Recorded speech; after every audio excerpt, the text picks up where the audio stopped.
1. The social self.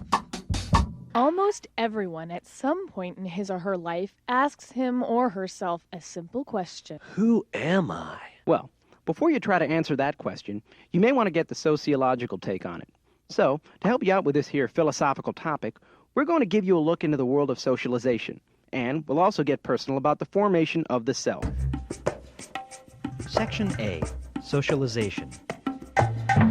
Socialization is the lifelong process by which a person learns, accepts, rejects, and modifies the norms, values, assumptions, and expectations of his society. So, socialization is the growth of the self through experiences in the surrounding cultural environment. Experiences like first dates, fun-filled family outings, high school cafeteria food. We learn and grow through the exposure of outside stimuli like values, norms, social roles, and other cool stuff. These things are a lot like human Miracle-Gro. When we get socialized, we get incorporated into our culture and into groups by developing roles for ourselves. In terms of sociology, there are two aspects of socialization to consider when contemplating the self. First, we must recognize that there are agents of socialization. And second, when people get stuck in closets or crypts for years at a time, they tend to display effects of extreme isolation.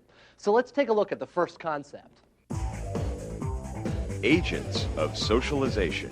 Well now, those aren't exactly the kinds of agents we're talking about here. What we are talking about are those things in societies, like groups and institutions and other individuals, which influence the growth of the self. Some of these agents are family, peers, mass media, school, and work. Agents like these give us examples and information upon which to base our actions and thoughts. And our actions and thoughts make up what we call ourselves. At an early stage in life, the family is the most important of these agents for most people. Once a child gets a bit older, his peers, mass media, school, religious organizations, work and leisure or recreational activities come into play in his socialization. At this very second, you may wonder if socialization is really necessary in the development of the self.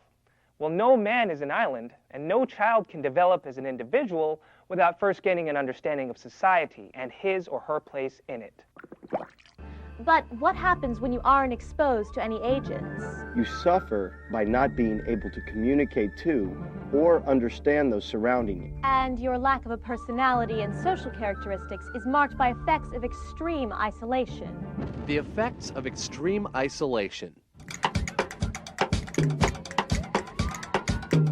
Most people learn about what is expected of parents, children, students, and workers by interacting with people in those roles.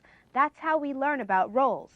But what happens when we don't have these interactions? Well, cases have documented that extreme isolation from others results in children who are both physically and mentally underdeveloped. So extreme isolation illustrates how exposure to humans and social groups is necessary for us to learn our place in society and develop ourselves.